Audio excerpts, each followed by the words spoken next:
மலையில் குருவியின் கஷ்டம். துணிக்குருவிக்கு கொஞ்சம் பேராசை அதிகம். எப்பவுமே ஊர்ல இருக்கிற எல்லார விடவும் அவதான் பார்க்க அழகாவும் ஆடம்பரமாவும் இருக்கணும் அப்படின்னு ஆசைப்படுறவ. துணிக்குருவிக்கு ஊர்ல ஒரு அழகான பெரிய வீடும் இருந்துச்சு. ஆனாலும் இன்னும் ஏதாவது வேணும்னு அவன் மனசு சொல்லிக்கிட்டே இருந்துச்சு.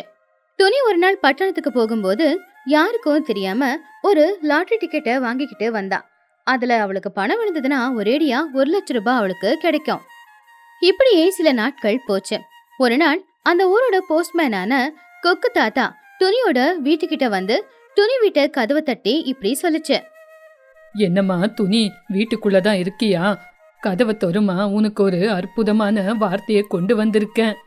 அப்போ துணி பதட்டமா வெளியில வந்து, என்ன கொக்கு தாத்தா, காலையிலே வந்துட்டீங்க? எனக்கு அற்புதமான வார்த்தையை கொண்டு வந்திருக்கீங்களா? ஆமா, என்னது அது? நான் உனக்கு லெட்டர் எதையுமே கொண்டு வரலம்மா. நீ பட்டணத்துக்கு போயிருந்தப்போ நீ லாட்டரி வாங்கினியே, அதுல பரிசு உனக்கு தான் விழுந்திருக்கு. எவ்வளோ தெரியுமா? லட்ச ரூபா பரிசு விழுந்திருக்கு. புஜ்ஜி உள்ள இருந்து ரொம்ப சந்தோஷமா வந்து, வாவ் தாத்தா, நீங்க சொல்றது உண்மையா? லட்ச ரூபா அடிச்சிருக்கா? துணிக்குருவி ரொம்ப சந்தோஷமா, பாத்தியா புஜ்ஜி, என்னோட கனவு நினைவாய் போச்சு. எனக்கு லட்ச ரூபா பரிசு விழுந்திருக்கு. நான் மகாராணி ஆயிட்டேன். தாத்தா, ஆமா, அந்த லட்ச ரூபா காசு எனக்கு எப்ப கிடைக்கும்? அம்மா துணி, நம்ம பேங்க் மேனேஜர் குஹுவாத்து இன்னும் 2 நாள்ல கொண்டு வந்து கொடுப்பாங்க. இந்த நல்ல வார்த்தையை பத்தி சொல்றதுக்காக தான் வந்தேன். நீ பண்டிகையா கொண்டாடு, நான் கிளம்புறேன். கொக்கு தாத்தா அங்கிருந்து போனதுக்கு அப்புறம் துணியும் புஜ்ஜி ரொம்ப சந்தோஷமா இருந்தாங்க. 2 நாளுக்கு அப்புறமா குஹுவாத்து ஒரு பெரிய பேக் எடுத்துக்கிட்டு துணியோட வீட்டுக்கு வந்துச்சு. அப்பதான் அக்கத்து பக்கத்து வீட்டு பறவைங்க எல்லாருமே, அதாவது சிச்சு காக்கா சோட்டு கிளி 2 பேரும் என்ன விஷயமா இருக்கும் அப்படின்னு ஆர்வமா அங்க வந்து நின்னு பார்த்தாங்க. துணி, உங்களுக்கு வாழ்த்துக்கள். நீங்க ஜெயிச்சிருக்கிற பணத்தை இந்த பேக்ல வச்சு கொண்டு வந்திருக்கேன். பத்திரமா எண்ணி வச்சுக்குங்க. இதுல 1,00,000 ரூபாய் இருக்கு. துணி ரொம்ப பெருமையா அந்த பணத்தை வாங்கிக்கிட்டு, ரொம்ப நன்றி குஹு. எதுக்காக நான் கணக்கு போடணும்? எனக்கு உங்க மேல நம்பிக்கை இருக்கு. சரி வாங்க, வந்து உக்காந்து கொஞ்சம் ஜூஸ் குடிச்சிட்டு போங்க. ஐயோ துணி, இல்ல, எனக்கு பேங்க்ல நிறைய வேலை இருக்கு. நீங்க பணத்தை கணக்கு போட்டுக்குங்க, நான் இன்னும் கிளம்புறேன். குஹுவாத்து அங்கிருந்து போனதுக்கு அப்புறமா சிச்சு காக்கா சோட்டு கிளி 2 பேருமே துணிக்கு வந்திருக்கிற அந்த பணத்தை பார்த்து உள்ளுக்குள்ள ரொம்ப பொறாமப்பட்டுக்கிட்டு இருந்தாங்க. அவங்களால துணிக்கு லாட்டரி அடிச்சதை ஏத்துக்கவே முடியல. என்ன சோட்டு, அந்த துணிக்கு லாட்டரி அடிச்சதுனால எப்படி கர்வம் வந்திருக்கு பாத்தியா? இவ்வளவு நாள நம்மள பார்த்த உடனே பேசிட்டு போனவ இன்னைக்கு பாரு நிக்காம பேசாம போறா. அவளுக்கு லாட்டரி அடிச்சது எனக்கு ஒரே வயிறு எரியுது. சோட்டு கோவமா, அட ஆமா சிச்சு, பாரு அவளுக்கு எவ்வளவு திமிருன்னு. அவளுக்கு லாட்டரி அடிச்ச உடனே அவ நம்மள திரும்பி கூட பார்க்காம போயிட்டா. இதே அவ ஏதாவது பிசினஸ் பண்ணி மேல் இடத்துக்கு போயிட்டானா அதுக்கப்புறம் நம்ம மரியாதை என்ன ஆகுறது? அந்த பணம் அவ கைக்கு கிடைக்காத மாதிரி செஞ்சிடணும். அப்படி 2 பேரும் வயிறெறிஞ்சுக்கிட்டு அங்கிருந்து போயிட்டாங்க. துணிக்குருவி பணத்தை வீட்டுக்குள்ள எடுத்துட்டு போய் அந்த பணத்தை பார்த்து சந்தோஷப்பட்டுக்கிட்டு இருந்தா. அப்பதான் புஜ்ஜியும் உள்ள வந்தா. புஜ்ஜி, பாத்தியா எவ்வளோ காசு? இந்த காசுல இந்த ஊருக்குள்ளேயே யாரும் கட்டாத அளவுக்கு பெரிய ஒரு பங்களாவை கட்டணும். அந்த சிச்சு சோட்டு அவங்க எல்லாரும் நம்ம வீட்டை பார்த்து வைத்தறிச்சல் படணும். புஜ்ஜி ஆச்சரியமா, ஐயோ அம்மா, நம்ம கிட்ட தான் இவ்வளோ பெரிய ஓட்டு வீடு இருக்குல்ல, அதுக்கப்புறம் எதுக்காகமா நம்ம அனாவசியமா புதுசா ஒரு வீட்டை கட்டிக்கிட்டு? வேண்டாமா, மழைக்கு வெயிலுக்கு நம்ம இந்த வீடே நம்மளுக்கு நல்லா இருக்கு. அப்படி இருக்கும்போது சும்மா அனாவசியமா வீட்டை கட்டிக்கிட்டு எதுக்கு பணத்தை நம்ம செலவு பண்ணணும்? ஐயோ, வேஸ்ட் எதுக்கு ஆக போகுது பைத்தியக்காரி பொண்ணு. நம்ம எதுக்காக இந்த ஓட்டு வீட்டுல இருக்கணும்? சிட்டில இருக்கிறவங்க 2 அடுக்குமாடியை கட்டிக்கிட்டு எவ்வளவு சந்தோஷமா இருக்கிறாங்க. நம்ம கூட அதே மாதிரி பெரிய வீட்டை கட்டிக்கிட்டு இருந்தாதானே நம்மளுக்கும் கௌரவம். ஐயோ அம்மா, வேண்டாமா, நம்மளுக்கு இருக்கிற இந்த வீடே போதும். அதுக்கு பதிலா இந்த காசை என்னோட படிப்பு செலவுக்கா, இல்லனா நம்ம நெக்ஸ்ட் ஏதாவது வியாபாரம் செய்யலாம். அதனால கூட நம்ம மேல்மட்டத்துக்கு போலாம்ல. அதை தவிர இப்போ மழை காலம் வேற ஆரம்பிச்சிருச்சு. இந்த நேரத்துல வீட கட்டுறது சேஃப் இல்ல. நம்ம வீண் செலவு செய்யறது வேண்டாம். துணி ரொம்ப கோவமா, ஐயோ புஜ்ஜி, நீ கொஞ்சம் வாய மூடிக்கிட்டு இருக்கியா? நான் இந்த காசுல பெரிய பேலஸையா கட்ட முடியும் இல்லையே. நம்ம வசதிக்கு ஏத்த மாதிரி சின்னதா ஒரு வீட்டை கட்டுறது, வெளிய பாக்குறதுக்கு மட்டும் பெருசா அதுக்கு டிசைன் பண்றது, அவ்வளவுதான். என்னோட பிளான் சூப்பரா ஒர்க் அவுட் ஆகும் பாரு. அம்மா, நீங்க வெளிய பாக்குறதுக்கு மட்டும் டிசைனா கட்டுறேன்னு சொல்றீங்க.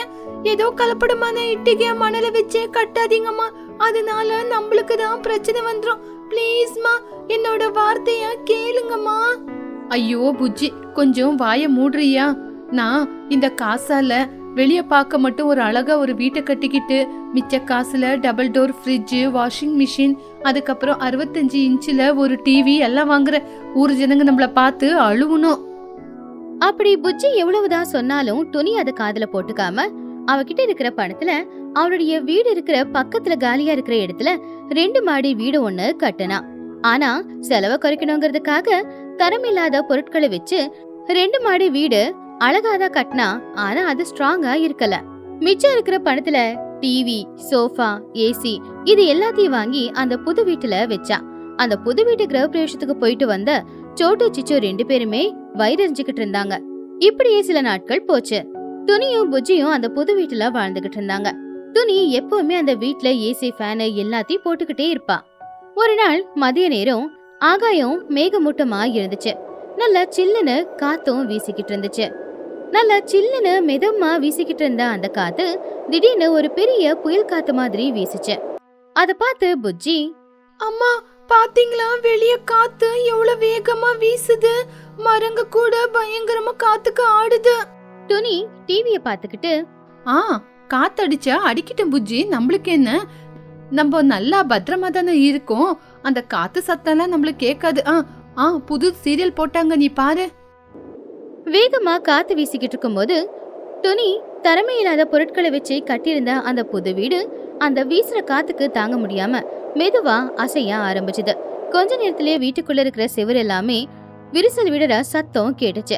அத பார்த்து புச்சி ரொம்பவும் பயந்து போயிட்டான். அம்மா அம்மா, இங்க பாருங்கம்மா, நம்ம செவரெல்லாம் விரிசல் விடுது. மேல ஏதோ பயங்கரமா சத்தம் கேக்குது. உங்களுக்கு ஏசி சத்தத்துல எதுவுமே கேக்கல. அம்மா அங்க பாருங்கம்மா. அப்போ துணி அத பார்த்து பயந்து, என்னது, வீடு ஆடுதா? அப்போ துணி சீலிங்க பார்த்து, ஐயோ, மேல எல்லாம் விரிசல் விடுது, சிமெண்ட் எல்லாம் வேற கீழே விழுவுதே.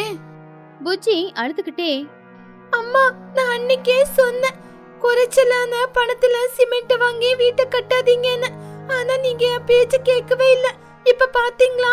சரி, நம்ம கொஞ்ச நேரம் இங்கே இருந்தா இங்கேயே வீடு நம்ம மேல விழுந்து செத்துருவோம். வாங்கம்மா போயிடலாம். ஐயோ புஜ்ஜி, என்னோட புது டிவி, ஃப்ரிட்ஜ், ஏசி எல்லாம் விட்டுட்டு எப்படி வருது? புச்சி துணியோட கையை இறுக்கமா பிடிச்சுக்கிட்டு, உயிர் போற நிலைமையில கூட ஏசி, ஃப்ரிட்ஜ் அப்படின்னு பேசிக்கிட்டு இருக்கீங்க. உயிர் இருந்தா இந்த மாதிரி 10 ஏசி டிவியை வாங்கலாம். வாங்கம்மா. அப்படி புஜ்ஜி அவங்க அம்மாவை கூட்டிக்கிட்டு உடனே அந்த வீட்டை விட்டு வெளியில வந்துட்டான். அப்படி அவங்க அந்த வீட்டை விட்டு வெளியில வந்தாங்களோ இல்லையோ, அடுத்த நொடியே ஒரு பெரிய சத்தத்தோட அந்த வீட்டோட செவுரெல்லாம் இடிஞ்சு விழுந்து வீடே அப்படியே மண்ணோட மண்ணா தரமட்டம் ஆயிடுச்சு. அந்த வீட்டுக்குள்ள இருக்கிற டிவி, ஃப்ரிட்ஜ், சோஃபா, ஏசி எல்லாமே அந்த செவுத்துக்கு நடுவுல மாட்டிக்கிட்டு உடஞ்சே போயிடுச்சு. துணி திடீர்னு விழுந்து போன தான் வீட்டை பார்த்துக்கிட்டு நெஞ்சு பிடிச்சுக்கிட்டு அழ ஆரம்பிச்சா. ஏன்னா ஒரு நொடியில அவளுக்கு கிடைச்ச பணம் எல்லாமே வீணா போயிடுச்சு. ஐயோ கடவுளே, என்னோட கண்ணு முன்னாடியே நாசிய கட்டின என்னோட வீடு விழுந்து போச்சு. ₹1,00,000 தண்ணில போட்ட மாதிரி ஆயிடுச்சு. என் பேராசனாலதான் ஆச்சு. அம்மா கவலைப்படாதீங்க, ஏமா அழுவுறீங்க? நம்ம உயிர் தப்பிச்சோம்ல, அது போதும். சரி வாங்கம்மா, நம்மளோட ஓட்டு வீட்டுக்கே போலாம். நம்ம வீடு ரொம்ப ஸ்ட்ராங்கம்மா. அந்த வீடு எப்பவுமே விடாது. மழை குறையிற வரைக்கும் அந்த வீட்லயே போய் இருக்கலாம். அந்த நொடி பயங்கரமா மழையும் பெய்ய ஆரம்பிச்சுது. உடனே துணி பூச்சி 2 பேரும் அந்த மழையில நனைஞ்சுக்கிட்டு அவங்களுடைய பழைய ஓட்டு வீட்டுக்கிட்ட போனாங்க. ஆனா அவங்களுடைய கெட்ட நேரம் அந்த ஓட்டு வீட்டோட நிலைமையும் இப்ப ரொம்ப மோசமா இருந்துச்சு. ஏன்னா பயங்கரமா வீசின காத்துக்கு அவங்க வீட்டுக்கு முன்னாடி இருக்கிற மரம் அவங்க வீட்டுக்கு மேல விழுந்ததுனால ஓடு, செவுரு எல்லாமே உடைஞ்சு போச்சு. இப்போ அந்த வீட்டுக்குள்ளேயும் அவங்களால போக முடியாது. பாவம் துணியும் புஜ்ஜியும் அதை பார்த்து இன்னும் அதிகமாவே வருத்தப்பட்டாங்க. ஐயோ புஜ்ஜி, நம்மளோட பழைய வீட்டு மேல மரம் விழுந்து இப்போ அதுவும் நம்ம கையை விட்டு போயிடுச்சு. என்னோட பேராசையால நான் கட்டுன புது வீடு என்னை விட்டு போயிடுச்சு. இது எல்லாமே என்னோட பேராசனால தான். இப்ப நம்ம நடு தெருவுல நிக்கிறோம். அப்போ புஜ்ஜி அழுதுகிட்டே, அம்மா நம்ம இப்ப என்னம்மா பண்றது? 2 வீட்டையும் இழந்து இப்ப நம்ம நடு வீதியில நிக்கிறோம். நம்ம எல்லாத்தையும் இழந்துட்டு நிக்கிறோமா? துணி புஜ்ஜி 2 பேருடைய அழுக சத்தமும் அந்த வீடுங்க இடிஞ்சு விழுந்த சத்தமும் கேட்டு பக்கத்து வீட்டுல இருக்கிற சிச்சு சோட்டு 2 பேரும் வெளியில வந்தாங்க. துணியோட புது வீடும் இடிஞ்சு போயிருந்துச்சு, பழைய வீடும் இடிஞ்சு போயிருந்துச்சு. துணியும் புஜ்ஜியும் வெளியில மழையில நனைஞ்சுக்கிட்டு இருக்கிறத பார்த்து சோட்டுவுக்கும் சிச்சுவுக்கும் உள்ளுக்குள்ள சந்தோஷமா இருந்துச்சு. அடடடடே சோட்டு, பாத்தியா எவ்வளோ அற்புதமான காட்சி! துணி பாத்தியா, அவளோட வீட்டையெல்லாம் இழந்துட்டு இப்போ இந்த கொற்ற மழையில நடு ரோட்ல நின்னு அழுதுகிட்டு இருக்கா. அப்போ சோட்டு சிரிச்சுக்கிட்டே, ஆமா சிச்சு, அவ பண திமிரல கலப்படம் இருக்கிற கல்லு மண்ணு இட்டிக்கைய வாங்கி வீட்டை கட்டுனா. அப்படி பண்ணா இப்படிதான் ஆகும். அவளுக்கு புத்தி வரணும். அன்னைக்கு பணம் திமிரல எவ்வளவு கர்வத்தோட இருந்தா. எனக்கு மட்டும் அவளை வீட்டுக்குள்ள சேர்த்துக்கிற எண்ணமே இல்ல. அப்படி சோட்டுவும் சிச்சுவும் துணி புஜ்ஜியோட அந்த நிலைமைய பார்த்துட்டு அப்படியே கதவை சாத்திட்டு உள்ள போயிட்டாங்க. ஆனா பாவம் துணி புஜ்ஜி 2 பேரும் வெளியில எங்க போறதுன்னு தெரியாம மழையில நனைஞ்சுக்கிட்டே தான் இருந்தாங்க. அப்பதான் வீட்டுக்குள்ள இருந்த சிச்சுவோட புள்ளையான சின்னம், சோட்டுவோட புள்ளையான பன்னம், இவங்க 2 பேரும் ஜன்னல் வழியா துணி புஜ்ஜியோட நிலைமைய பார்த்து எதுவுமே செய்ய முடியாம ரொம்பவும் கவலைப்பட்டுக்கிட்டு இருந்தாங்க. அவங்க அம்மாங்க மாதிரி அவங்களுக்கு கெட்ட எண்ணம் இல்ல. டே சின்னு, அங்க பாருடா, துணி ஆண்டியும் புஜ்ஜியும் மழைல நனைஞ்சுக்கிட்டு அழுந்துகிட்டு நிக்கிறாங்கடா. எனக்கு அவங்கள பார்க்கும்போது ரொம்ப கஷ்டமா இருக்கு. நம்ம அம்மா அவங்க கூட அவங்கள வீட்டுக்குள்ள சேர்க்க கூடாதுன்னு பேசுறாங்க. எனக்கு கஷ்டமா இருக்குடா. ஆமாண்டா பன்னு, எனக்கும் அவங்கள பார்த்தா ரொம்ப கஷ்டமா இருக்கு. அவங்களுக்கு எப்படியாவது உதவி செய்யணும். என்ன பண்றது? எனக்கு ஒரு யோசனை வந்துச்சு. என்கிட்ட ஒரு வாட்டர் ப்ரூஃப் டென்ட் இருக்கு. அதை கொண்டு போய் அவங்களுக்கு கொடுக்குறேன். அவங்க நினையாமாச்சு இருப்பாங்கல்ல அதுல. டே சின்ன, சூப்பர் ஐடியாடா. சரிடா, நீ போய் டென்ட் கொண்டு வா. நானும் என் வீட்டுல கொஞ்சம் மல்லிகை பொருள், விறகு எல்லாமே இருக்கு. அத நம்ம அம்மா அவங்க பார்க்காத மாதிரி ஒரு பிளாஸ்டிக் கவர்ல போட்டு மழையில நினையாத மாதிரி பேக் பண்ணி கொண்டு போய் கொடுத்துடலாம். அப்படி பசங்க 2 பேரும் அவங்க அம்மாங்களுக்கு தெரியாம ஒரு டென்ட், சமைக்கிறதுக்கு தேவையான பொருள், விறகு எல்லாத்தையும் கொண்டு வந்து கொடுத்தாங்க. துணி சித்தி, நீங்க அழுவாதீங்க. புஜ்ஜி, நீ கூட அழுவாத புஜ்ஜி. நான் உங்களுக்காக ஒரு வாட்டர் ப்ரூஃப் டென்ட் கொண்டு வந்திருக்கேன். இது மூலியமா தண்ணி வீட்டுக்குள்ள வராது. இதை கட்டிக்கிட்டு நீங்க சேஃபா இருங்க. ஆமா ஆண்டி, நான் கூட உங்களுக்கு அடுப்பு பத்த வைக்க கொஞ்சம் விறகுங்க கொண்டு வந்திருக்கேன். மழை விழுகாத இடத்த பார்த்து டென்ட் கட்ட ஏற்பாடு பண்ணலாம். அதை பார்த்து துணி ஆச்சரியமா, பசங்களா, உங்க அம்மா உங்க எங்களை பார்த்து சிரிச்சுக்கிட்டு இருந்தா நீங்க மட்டும் எங்களை காப்பாத்த இந்த டென்ட்டை கொண்டு வந்தீங்களா? உங்க மனசு நல்ல மனசு. உங்களுக்கு கோடி நன்றி. பன்னு, துணி, புஜ்ஜி, சின்னம் 4 பேரா சேர்ந்து வேகமா அந்த டென்ட்டை அங்க கட்டி வச்சாங்க. அதுக்கப்புறம் துணி, புஜ்ஜி 2 பேரும் அந்த டென்ட்டுக்குள்ள போய் உக்காந்துக்கிட்டாங்க. அங்க மழை இல்ல, குளிரும் இல்ல, நல்ல கதகதப்பா தான் இருந்துச்சு. அப்பதான் புஜ்ஜி அப்பாடா தப்புச்சோண்டா அப்படின்னு நினைச்சுக்கிட்டு இருந்தா. ரொம்ப நன்றிடா சின்ன பன்னு. நீங்க மட்டும் இல்லனா இந்த கொற்ற மழையில நாங்க குளிருக்கு நடுங்கிக்கிட்டு இருந்திருப்போம். உங்களுக்கு ரொம்ப நன்றி. பன்னு சிரிச்சுக்கிட்டே, சித்தி, இந்தாங்க நான் கொண்டு வந்த விறகு. இந்த விறக பத்த வச்சு குளிர் காயுங்க, குளிர் போயிடும். துணி உடனே கல்லை கொண்டு வந்து வச்சு அந்த விறகையை வச்சு அடுப்பு பத்த வச்சா. அந்த அனல்ல அவங்களுக்கு இன்னும் அந்த குளிருக்கு நல்ல கதகதப்பா தான் இருந்துச்சு. அப்புறம் வீட்ல இருந்து கொண்டு வந்த ஒரு சின்ன கிண்ணம், அதுல கொஞ்சம் டீ தூள், சக்கரை, பால் எல்லாம் ஊத்தி எல்லாருக்கும் சுட சுட டீயை பண்ணி கொடுத்தா. எல்லாரும் அந்த டீயை குடிச்சாங்க. பசங்களா, இந்தாங்க சுட சுட டீயை குடிங்க. நீங்க செஞ்ச உதவிய இந்த வாழ்க்கை முழுவதும் எப்பவுமே மறக்க மாட்டோம். புஜ்ஜி டீயை குடிச்சுக்கிட்டு கண்ணுல கண்ணீரோட, அம்மா, நான் அன்னைக்கே சொன்னேன் இந்த மாதிரி கலப்படமான கல்லு மண்ணு இட்டிகையால வீட கட்டாதீங்கன்னு.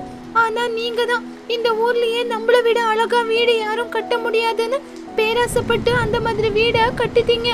எல்லாமே உங்க பண திமிரல, பண தாசையில தான் இப்படி செஞ்சீங்க.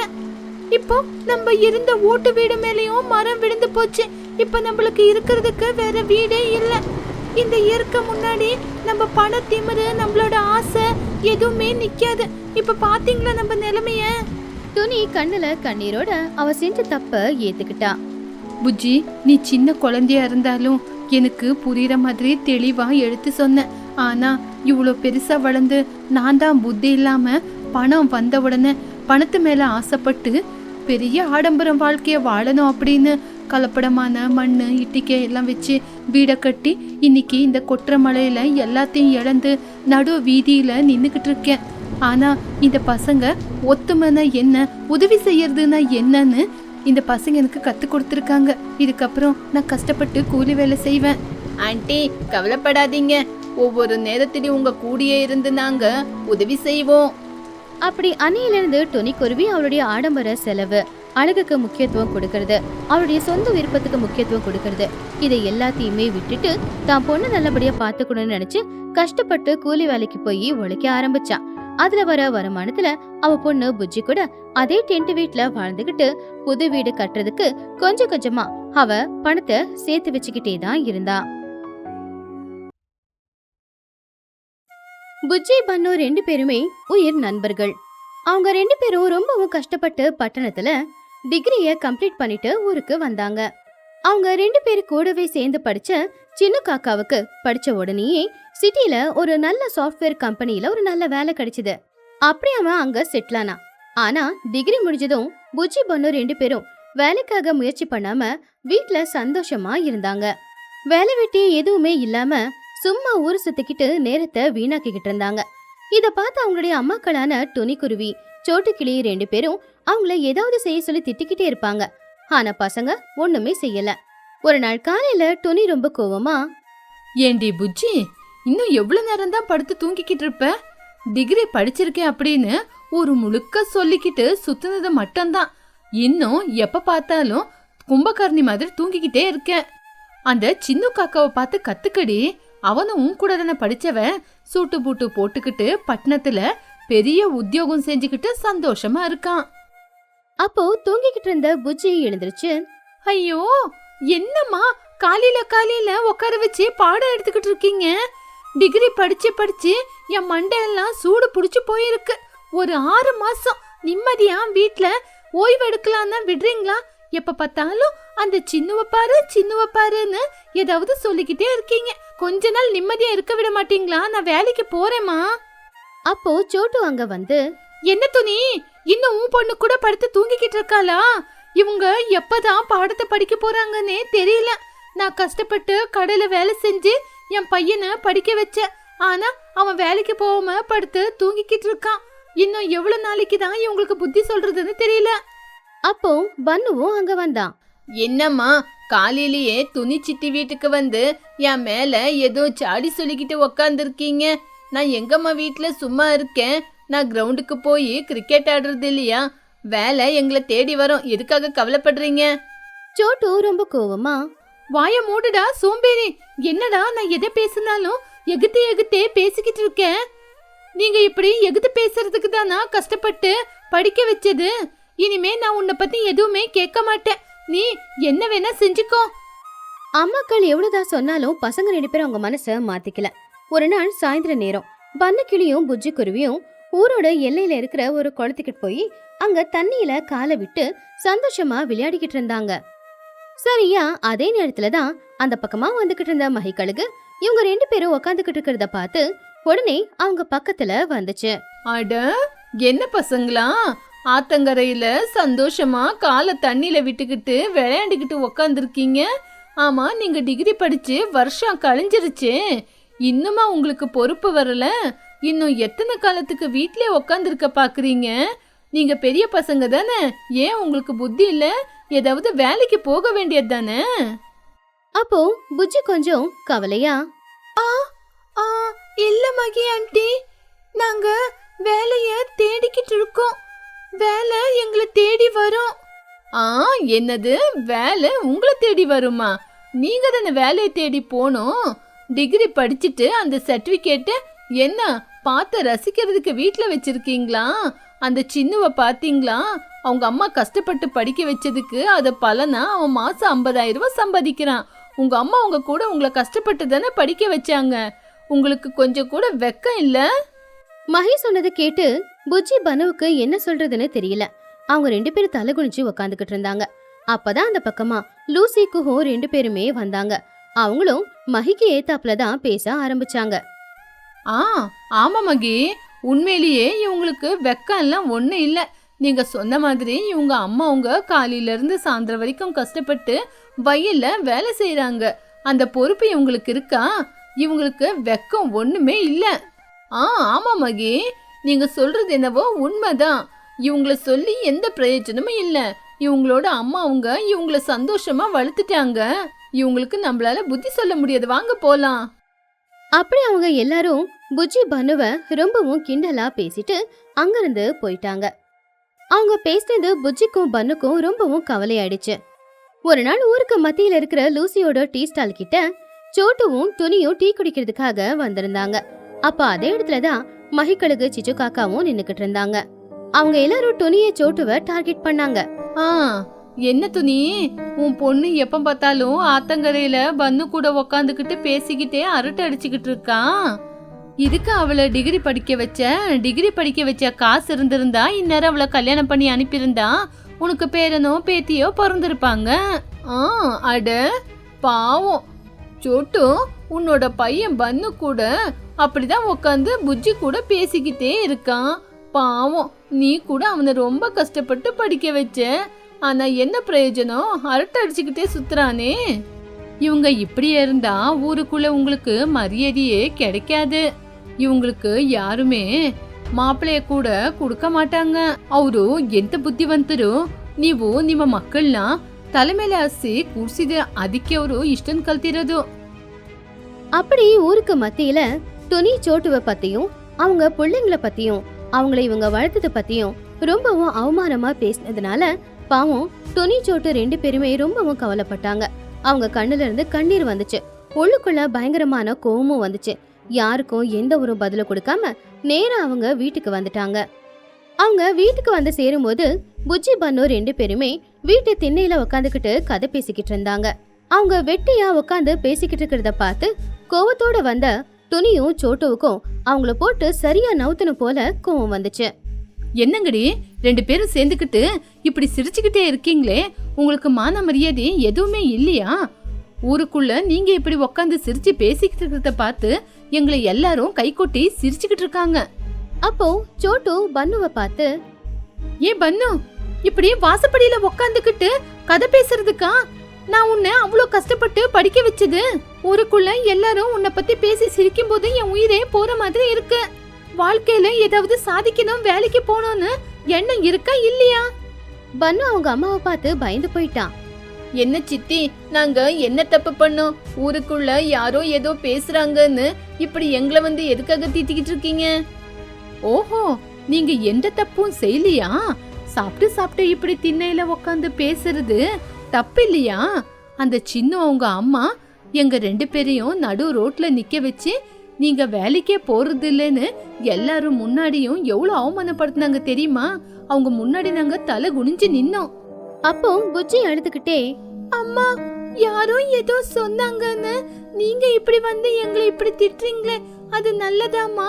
நாங்க ஒரு நாள் இல்லைன்னா ஒரு நாள் கண்டிப்பா வேலைக்கு போவோம். சோட்டு ரொம்ப கோவத்தோட, இன்னும் உங்களுக்கு நேரமே இல்ல. உடனடியா நீங்க 2 பேரும் இந்த வீட்டை விட்டு வெளியே போங்க. இந்த வீட்ல இருக்கவே கூடாது. இனிமே நீங்க எங்க போறீங்களோ என்ன பண்றீங்களோ அது எங்களுக்கு தேவையில்லை. நீங்களாவே ஒரு வேலையை தேடி வேலைக்கு போய் பணத்தை சம்பாதிச்சுட்டு வந்து எங்க முன்னாடி நில்லுங்க. இல்லனா வீட்டு பக்கமே வராதீங்க. Get out. ஆமா, இப்பவே இந்த வீட்டை விட்டு வெளியே போங்க. நீங்க மாறுற வரைக்கும் இந்த வீட்டு வாசப்படியே நீங்க மிதிக்க கூடாது. அம்மாக்கள் சொன்னது கேட்டு பசங்களோட மனசு நொறுங்கி போச்சு. ஆனா அவங்க எவ்வளவுதான் கெஞ்சி கேட்டாலும் துணிய சோட்டுவும் அவங்கள மன்னிக்கவே இல்ல. வேற வழி இல்லாம அவங்க 2 பேரும் ஊரை விட்டு வெளியில வந்துட்டாங்க. அவங்க ஊரை தாண்டி வேற ஒரு ஊருக்கு போய்கிட்டு இருந்தாங்க. போற வழியில யாரும் நடமாடாத ஒரு இடம் இருந்துச்சு. அங்க புஜ்ஜி அழ ஆரம்பிச்சிட்டா. என்னடா பண்ணோம் இதெல்லாம்? ஊருக்காரங்க தான் இப்படின்னா நம்ம அம்மா அவங்களே நம்மள வீட்டை விட்டு வெளியே துரத்திட்டாங்க. நம்ம இப்ப எங்கடா போவோம்? ஒரு ஜனங்க நம்மள பார்த்து சிரிச்சாங்க. நம்ம அம்மா அவங்களும் நம்மள பார்த்து சிரிக்கிறாங்க. அவங்களும் நம்மள புரிஞ்சுக்காம வீட்டை விட்டு துரத்திட்டாங்களே, இனிமே எங்க போறது? அப்போ பன்னுவும் ரொம்ப கவலையா, புஜ்ஜி அழுவத புஜ்ஜி, எதுக்காக நீ அழுவுற? நம்ம சோம்பேறிங்க எந்த வேலைக்கும் லாயக்கில்ல, வேலைக்கு போக மாட்டோம்னு தானே நம்மள எல்லாருமே சேர்ந்து வீட்டை விட்டு துரத்திட்டாங்க. நம்ம பிரைவேட் வேலைய தேடுறது வேண்டாம். ஒரு கவர்மெண்ட் வேலையை தேடி கஷ்டப்பட்டு படிச்சு உண்மையிலேயே கவர்மெண்ட் வேலைக்கு போய் காட்டணும். அந்த சின்னுவை விட நம்ம ஒரு நல்ல நிலைமைக்கு வந்து காட்டணும். புஜ்ஜி கண்ணீரை தொடச்சுக்கிட்டு, டே பண்ணு, நீ சொல்றது கூட உண்மைதான்டா. நம்மளும் கவர்மெண்ட் வேலைக்கு போய் நல்லா லெவலுக்கு வரணும். ஆனா கவர்மெண்ட் வேலைக்கு போனா நல்லா படிக்கணும். அதுக்கு எங்கேயாவது முதல்ல தங்க இடம் கிடைக்கணும். நம்ம எங்க போறதுடா? இங்க பாரு புஜ்ஜி, நீ கவலைப்படாத, என்கிட்ட ஒரு ஐடியா இருக்கு. நீ பயப்படாம என் கூட வா, நான் பாத்துக்கிறேன். பன்னு புஜ்ஜிய கூட்டிக்கிட்டு காட்டு வழியா இன்னும் கொஞ்ச தூரம் போனான். அப்படி போகும்போது அங்க ரொம்பவும் பெரிய மரம் ஒண்ணு இருந்துச்சு. அது இருக்கிறதுலே ரொம்ப பெரிய மரம். அந்த மரத்தோட மேல் பகுதிய வெட்டிருந்தாங்க. அதனால இப்போ கீழ்பகுதி தான் இருந்துச்சு. அது பாக்குறதுக்கு ரொம்பவும் பெருசாவும் இருந்துச்சு. அது மட்டும் இல்ல, அதை சுத்தி தண்ணி இருக்கிறதுனால யாருமே அந்த இடத்துக்கு அவ்வளவு ஈஸியா வர முடியாது. அப்ப அந்த இடத்த பார்த்து பன்னு, அங்க பாரு புஜ்ஜி, அந்த தண்ணிக்கு நடுவுல இருக்கிற மரத்துல எவ்வளவு விசாலமா இடம் இருக்கு. அதுதான் நம்ம இடம். ஆமாண்டா பண்ணு, அந்த இடம் ரொம்ப விசாலமா தண்ணிக்கு நடுவுல இருக்கே. ஆமா, தண்ணிக்கு நடுவுல இருக்கிறது தான் நம்மளுக்கும் தேவை. இது தண்ணிக்கு நடுவுல இருக்கிறதுனால யாருமே இங்க வந்து நம்மள டிஸ்டர்ப் பண்ண மாட்டாங்க. நம்மளும் காட்டுல இருந்து மரம் இலைங்களெல்லாம் கொண்டு வந்து இதுக்கு மேல ஒரு பெரிய வீட்டை கட்டிக்கிட்டு அங்கே இருந்துகிட்டு படிக்கணும். நம்ம ரெயின்போ வேகத்துல படிச்சுக்கலாம். அதை கேட்டு புஜ்ஜியும் ரொம்ப சந்தோஷமா, வாவ் பண்ணு, உண்மையிலேயே உன்னோட ஐடியா அற்புதமா இருக்குடா. அந்த தண்ணிக்கு நடுவுல வீட்டை கட்டிக்கிட்டு நம்ம படிச்சா யாரும் நம்மள டிஸ்டர்ப் பண்ண முடியாது. அப்படி முடிவெடுத்த அவங்க 2 பேரும் உடனே காட்டுல கிடைக்கிற புல்லு, பெரிய விறகு கட்டை, பலகை, கயிறு, கொடி இது எல்லாத்தையுமே வச்சு அந்த மரத்துக்கிட்ட வந்தாங்க. அங்க அவங்க ராவும் பகலுமா கஷ்டப்பட்டு ரொம்பவும் அழகான ஒரு வீட்டை கட்டுனாங்க. அது மட்டும் இல்ல, அந்த வீட்டுக்கும் தரைக்கும் நடுவுல மரத்தை வச்சே ஒரு பாலத்தையும் கட்டுனாங்க. அது இப்ப பாக்குறதுக்கு ரொம்ப ஸ்ட்ராங்காவும் ரொம்ப அழகாவும் இருந்துச்சு. அப்படி அந்த வீட்டுல வாழ்ந்துகிட்டு காட்டுல கிடைக்கிற பழங்களை சாப்பிட்டுக்கிட்டு அவங்க ஏற்கனவே வரும்போது கொண்டு வந்திருந்த கவர்மெண்ட் எக்ஸாம்க்கு படிக்கிற புத்தகத்தை வச்சு அவங்க படிக்க ஆரம்பிச்சாங்க. அவங்க மனசுல இருந்ததெல்லாம் ஒண்ணுதான், யாரு நம்மள வீட்டை விட்டு துரத்துனாங்களோ அவங்க முன்னாடி நம்ம ஜெயிச்சு காட்டணும் அப்படிங்கிறது தான். கடைசியில அவங்க 2 பேரும் கஷ்டப்பட்டு படிச்சு கவர்மெண்ட் எக்ஸாமும் எழுதினாங்க. ரிசல்ட்டுக்காக அவங்க காத்துக்கிட்டு இருந்தாங்க. இது இப்படி இருக்கும்போது ஒரு நாள் ஊருக்கு மத்தியில மறுபடியும் லூசி புறாவோட டீ ஸ்டால்ல சிச்சு காக்கா, லூசி, மஹி, அப்புறம் சோட்டு, துணி எல்லாரும் உட்காந்துக்கிட்டு இருந்தாங்க. அந்த நேரம் அன்னைக்கு வந்த நியூஸ் பேப்பரை மஹிகளுக்கு படிச்சுக்கிட்டு இருந்துச்சு. மஹி ரொம்பவும் ஆச்சரியப்பட்டுச்சு. அதுல வந்த நியூஸ் பார்த்து மஹி சத்தமா கத்தி, அடடே, என்ன இது? அடடே, இந்த போட்டோல இருக்கிறது துணி, புஜ்ஜி உங்க பசங்க தானே? வாங்க வாங்க, சீக்கிரமா வந்து இந்த போட்டோல இருக்கிறத பாருங்க. அப்போ துணி ரொம்பவும் ஆச்சரியமா, என்ன மகி, எங்க பசங்க போட்டோ பேப்பர்ல வந்திருக்கா? அவங்க எங்க இருக்காங்க? என்ன தப்பு பண்ணாங்க? சோட்டு பயந்து போய், ஐயோ ஆமா, என்னாச்சு? எங்க பசங்களுக்கு தயவு செஞ்சு படிச்சு சொல்லுங்க. மஹி நியூஸ் படிக்கிறதுக்கு ஆரம்பிச்சது. ஐயோ பைத்தியக்காரங்களா, உங்க பசங்க தப்பு பண்ணி பேப்பர்ல அவங்க போட்டோ வரல. அவங்க 2 பேரும் கவர்மெண்ட் வேலை கிடைக்கிறதுக்காக எக்ஸாம் எழுதி அதுல ஃபர்ஸ்ட் கிளாஸ்ல பாஸ் ஆயிருக்காங்க. நம்ம கிராமத்தை சேர்ந்த புஜ்ஜி, பன்னு கவர்மெண்ட் வேலை கிடைச்சி வர போறாங்க. அது கேட்டு லூசி ஷாக்கானா. என்னது? அந்த சோம்பேறிங்களான பன்னு, புஜ்ஜிக்கு கவர்மெண்ட் வேலை கிடைச்சிருக்கா? அது கூட நேஷனல் லெவல்ல கவர்மெண்ட் ஜாபா? அப்போ சிச்சு காக்காவும், ஐயோ, எங்க சின்ன செய்யற பிரைவேட் வேலையை விட 4 மடங்கு சம்பளம் அதிகமா கிடைக்குமே, எவ்வளோ பவர் இருக்குமோ. துணி, சோட்டு உங்க திசையே மாறி போச்சு. துணி ரொம்பவும் சந்தோஷமா, ஐயோ கடவுளே, எங்க பசங்களை ரொம்ப அவமானப்படுத்தி வீட்ல இருந்து வெளியே துரத்திட்டோம். இப்போ கவர்மெண்ட் வேலையே கிடைச்சிருக்கு. சோட்டு, கேட்டியா? நம்ம பசங்களுக்கு கவர்மெண்ட் ஜாப் கிடைச்சிருக்கா. சோட்டு துணி 2 பேரும் அழுதுகிட்டே, ஆமா துணி, என் பையன் என் மரியாதைய காப்பாத்திட்டான்.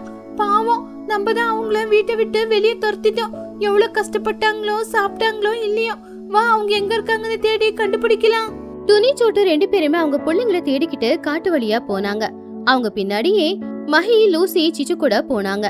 காட்டுக்குள்ள ரொம்ப தூரம் தேடிக்கிட்டு போகும்போது ஒரு இடத்துல ஒரு குளத்துக்கு நடுவுல ஒரு அழகான மரத்துக்கு கீழே ஒரு வீடு இருக்கிறத அவங்க கவனிச்சாங்க. ஆச்சரியம் என்ன அப்படின்னா, அந்த வீட்டுக்கு வெளியில பன்னு, புஜ்ஜி 2 பேரும் உட்காந்துக்கிட்டு பேசிக்கிட்டு இருந்தாங்க. அப்போ அவங்க 2 பேரையும் பார்த்து இவங்க எல்லாருமே ஆச்சரியமா, புஜ்ஜி, எங்க அம்மா, பன்னு, என் மகனே, என்ன மன்னிச்சிடுறா. புஜ்ஜி பன்னு 2 பேருமே அவங்க அம்மாக்களை பார்த்து வேகமா அங்கிருந்து ஓடி வந்தாங்க. பிள்ளைங்களை பார்த்த உடனே துணி சோட்டு 2 பேருமே கட்டி பிடிச்சுக்கிட்டாங்க. என்ன மன்னிச்சிடுமா. ஊரு ஜனங்களோட வார்த்தையை கேட்டு உங்களை அவமானப்படுத்தி வீட்டை விட்டு வெளியே துரத்திட்டோம். நீங்க இவ்வளவு நாளா எவ்வளவு கஷ்டப்பட்டீங்கன்னு உங்களோட வெற்றியை பார்த்து நாங்க பெருமைப்படுறோம். அப்போ புஜ்ஜி அழுதுகிட்டே, அம்மா கவலைப்படாதீங்க. அன்னைக்கு நீங்க மட்டும் எங்க 2 பேரையும் திட்டி அவமானப்படுத்தலன்னா நாங்க இது வரைக்கும் அந்த திண்ணையில உட்காந்து பேசிக்கிட்டு தான் இருந்திருப்போம். உங்களாலதான் நாங்க இன்னைக்கு இவ்வளவு நல்ல நிலைமைக்கு உயர்ந்திருக்கோம். அப்போ மகிக்கழகு தலை குனிச்சு நின்னு, பசங்களே எங்களை மன்னிச்சிடுங்க. நாங்க கூட உங்களை ரொம்ப அவமானப்படுத்தி பேசிட்டோம். ஆனா உண்மையிலேயே நீங்க ரொம்ப திறமைசாலிங்க. நீங்க கஷ்டப்பட்டு படிச்சு ஒரு நல்ல வேலைக்கு போனது மட்டும் இல்லாம அழகான வீட்டை கட்டிக்கிட்டு இருக்கீங்க. எங்களை மன்னிச்சிடுங்க. ஆமா பசங்களா, நீங்க தான் இவ்வளவு பெரிய வீட்டு கட்டினீங்களா? உங்க திறமைக்கு முன்னாடி எங்க பசங்க எல்லாம் உங்க முன்னாடி நிக்க கூட முடியாது. அப்போ பன்னு சிரிச்சுக்கிட்டே, ஆமா ஆண்டி, நாங்க தான் அந்த மரத்து மேல வீட்டை கட்டினது. உண்மையிலேயே அந்த மரம் தான் எங்களுக்கு உதவியா இருந்தது. இத நான் ஒரு அவகாசமா எடுத்துக்கிட்டு இருக்கேன். ஊருக்காரங்க எல்லாரும் நேத்து வரைக்கும் புஜ்ஜியையும் பன்னுவையும் ஏன் அவங்க பெத்தவங்களையும் கூட கிண்டல் பண்ணாங்க, அவமானப்படுத்தினாங்க. ஆனா இப்போ எல்லாருமே பிள்ளைங்களோட திறமையும் அம்மாக்களோட திறமையும் பார்த்து பாராட்டினாங்க. துணி சோட்டு 2 பேருமே பிள்ளைங்களை கூட்டிக்கிட்டு ஊருக்கு வந்துட்டாங்க. அம்மாக்கள் திட்டுறது நல்லதுக்காக தான் இருக்கும். அம்மாக்கள் திட்டுறது நல்லதுக்குன்னு தெரிஞ்சு அவங்க சொல்றத நாம செஞ்சோம் அப்படின்னா நிச்சயமா வாழ்க்கையில நாம ஒரு நல்ல நிலைமைக்கு தான் வருவோம்.